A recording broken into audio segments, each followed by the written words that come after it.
good morning, and thank you for staying with us again. If you're just joining us, we welcome you to the platform. Hi to a few of our viewers who are tuned in online. We say good morning to Selector Run It Red, who's been logged in from early. Good morning to Tasha Gustav as well. Hi to Annette Collymore, who's watching all the way in London, England. Thank you for connecting and for joining us on this platform. Have a blessed one. Annette Collymore over in the UK.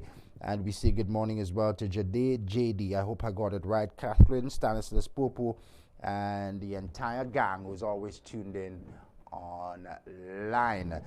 My very first guest, special guest, is already on standby, and she is on the Flow WhatsApp platform. Good morning, and thank you so very much for waking up. Thank you for agreeing to come on. I like to play it safe always, so I'll just say good morning and welcome to Miss Hackshaw. Good morning. She's on with us, correct? She is. And if we could put her on screen, she'll guide us through the pronunciation of her first name, which guides the brand behind her NGO as well. She is a counselor and trauma therapist. How do you pronounce the first name? My first name is Souyenne. Souyenne. Yes. Souyenne Hackshaw. You notice now why I like to play it safe, and I just say, boy, let me just go with Miss Hackshaw. Welcome. Thanks for agreeing to join us. Thank you. You're most welcome. Let's start off with a brief introduction. Tell us about the NGO. ProSafe is an NGO that has been around for quite a few years. It is, the acronym stands for Positive Reactions Over Secrets and Fears, and it was developed primarily to address issues around sexual violence and the education that comes with that. Excellent. And what's the feedback been like? You've obviously been doing this for a while now. What sort of impact would you say that the NGO has been having in addressing these issues? I think we have been quiet for some time. I think the greatest impact we have had is in validating many survivors. So whether or not people have been ready to share their stories, they have been able to at least utter the words "Me Too." And so in many ways, it has allowed for many people to acknowledge and voice the fact that they are survivors. Excellent. Excellent. And we know all too well the issues which continue to surface here with our young boys and girls in particular. Given your background and the work with the NGO, what sort of reactions come first when you hear and see these reports again and again in the news? Be a bit more specific. When you say I see the reports, what specifically are we speaking about? The recent cases of sexual assault, rape, molestation of young girls and boys here on the island, girls in particular. Well, I mean, girls and boys are vulnerable. And yes, there are many cases, and I don't think the ones that we see that pop up on the news are the ones that we see, but there are many that we don't see, because inherent in sexual violence is shame and silence. So many people do not feel that they can share their stories. So many people don't feel that they will be supported if they do. So for every one or two that we see, there are many more that we don't see and hear about. Tell us about the sort of trauma which is left on a victim of such an attack.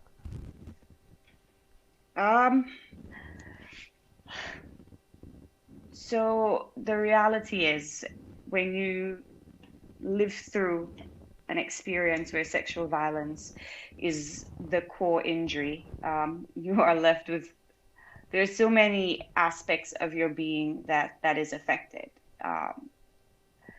There is immense guilt and shame that you carry with you. There are all the what if questions, and in many ways the blame is internalized.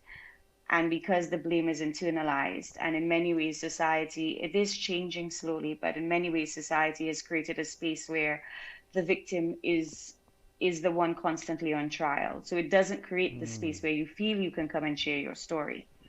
So you walk around with that, you walk around with the triggers. Sometimes you end up having to live in the same space with the person who has assaulted you.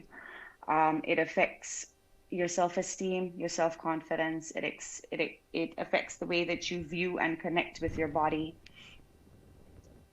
It affects the way that you interact with other people. I mean, I don't want to just call out a list of things. The reality is that trauma and sexual trauma affect our bodies and minds in many, many, many ways. For each person, what one person may experience, another person won't. But the one thing that all will have in common is that we are all affected in one way or another. Interesting fact that you mentioned that normally it is internalized, the fact that the blame is internalized among victim, and I'll talk to you about that in just a bit. But how can society change to be more inclusive and supportive of I think we're jumping the gun a bit. I think we're jumping the gun because the reality is a lot has to change, right? In order for society to get there, there has to be education around it, so that as a survivor or a victim in this space, I am able to come forward and say that I know that I'm being violated. It has to be that we don't blame the person who is coming forward, because the reality is there's absolutely nothing that potentially I can do that would cause another person to force themselves, coerce, or violate my body in any way, shape, or form, right? And I'm sure there are arguments that will say, well, if the person didn't say no, but my mouth didn't say it, but my body did. And so all of that discussion has to happen around the ways that we view women and their bodies, around the ways that we teach men and women to respect each other's boundaries, around the ways that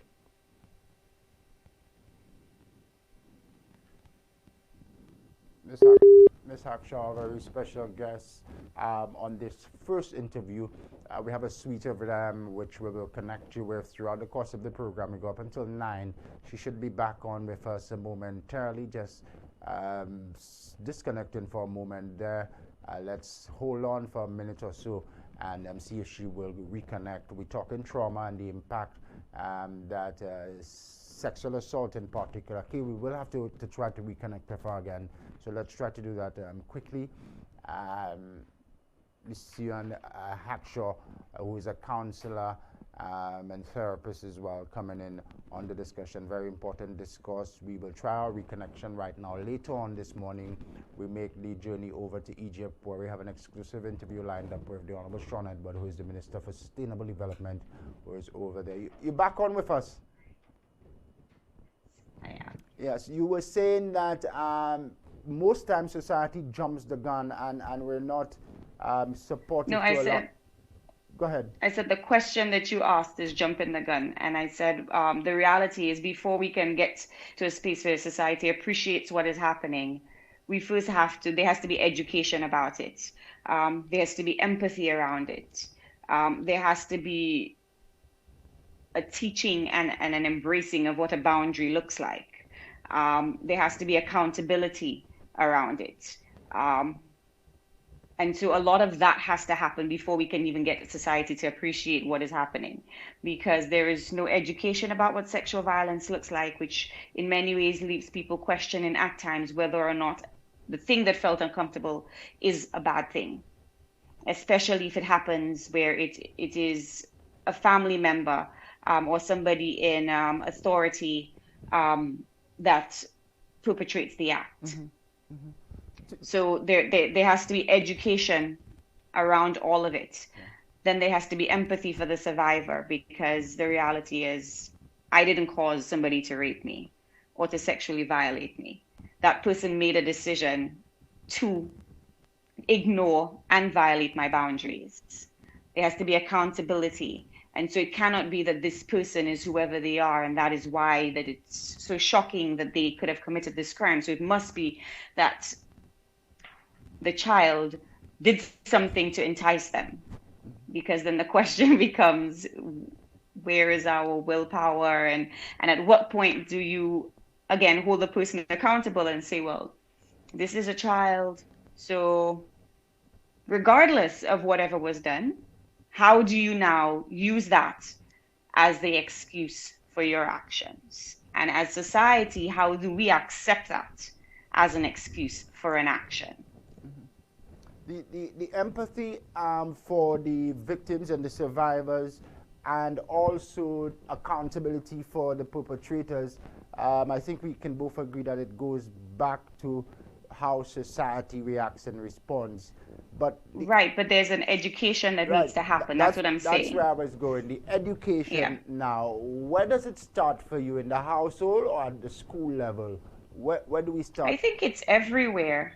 I think at home you create this space where your child is aware that they can come to you and share if something happens. And you constantly reiterate, because it is a constant reiteration, that mommy's not going to, because what you are told by a perpetrator is that mommy's going to hate you, and mommy wants you to do this. So to have those conversations with your child about what their private areas are, and that anybody that touches them in any way that makes them feel uncomfortable, no matter who it is, they come to you. Right? At the school, the same thing should happen, because if it is the parents who are doing it, then the school should be the second safe space. And those are topics that should be taught in biology, in English. Like, we could make it a thing that comes through in any and almost every subject. So it is not just this one topic in this one area that we discuss once a year. And I'm not saying that that's what it is. I don't know what the school, where it falls in with the education system. I am simply just saying that it can be done in multiple ways, so we can continue to validate, empathize, and teach in different areas in school. Yeah. Based on your research and based on your work, where why is the blame internalized amongst victims? Why is that such the So, case? this will be our last question. Unfortunately, I have to I run. appreciate that. Um, so it is internalized because of the nature of what this is. This is an act that is in many ways done in private, and and and as it is happening, you are told that this is a thing that you wanted, and so the language around the action as it is happening makes you feel guilty. The way that society has created the narrative for sexual violence blames the victim before it blames the perpetrator. So it is internalized. You go out, you have a couple drinks, whether it's one or 10, and you get violated, then it becomes, oh, well, you were too drunk. This is why this happened. Nobody flips it and says, oh, well, if she was too drunk, why did that seem like a yes for it to happen? So again, we create the narrative that makes it okay for somebody to create and to for somebody to enact an act of violence against you, and for you to be put under scrutinization. So you are always the one having to prove that this happened to you, and I can appreciate the legality of it, but in there the human gets lost, and it's in many ways is it is a very lovely foundation for a perpetrator to stand on, because I have committed the crime, and then as society, it is your clothing, it is your, whether you had too much clothing, whether you had too little clothing, it was the things that you said, it was the things that you didn't say, it was the drinks that you have, it was the drinks that you didn't have. In many ways, you're damned if you do and you're damned if you don't. So at the end of all of this, you are internalizing it, because no matter what you do, society blames you. I know you have a 7 o'clock and you have to rush off now, but thanks for coming on and starting the discussion. I know there's lots more that we could have discussed this morning. No problem. You're most welcome. She is a counselor and trauma therapist herself, and and also a social worker. Thanks so much. All right. As a trauma survivor herself. She has mended the broken pieces of her armor, and she has worked for years with her NGO to help clients fight against the reaction, to minimize the experiences. She has also worked to help others develop comfort beyond the courage to address their traumatic past, recognizing their strengths through healing journey. My next guest will continue the discussion deeper. We'll also have a special guest on the platform in studio this morning, and later, just about 8 o'clock, we connect over in Egypt with St. Lucia's Minister Sean Edward, who has responsibility for sustainable development, education, and other matters, attending the 27th gathering of the Conference of Parties on Climate Change, which is now underway. That comes up about 8 o'clock. The word of the day, the financial tip, and lots more still to come on this edition of the program. Good morning. Thank you for making us your choice, and we say happy holidays.